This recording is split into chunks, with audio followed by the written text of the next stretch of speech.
अब मैले बिस्तारै बुझ्दैछु सायद बोझ भइरहेको छु म तिम्रो लागि तिमीले भन्न मात्रै नसकेको तिमी यस्तो चाहन्छौ कि म आफै तिम्रो जिन्दगीदेखि टाढा गइदिउ तिमीलाई यो डर छ नि है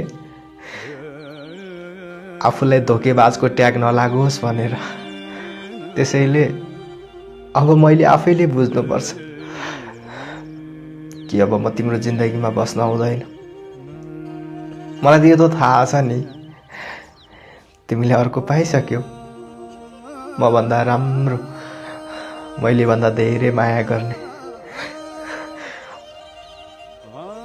ठिक छ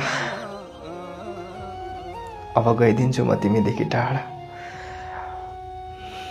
हस्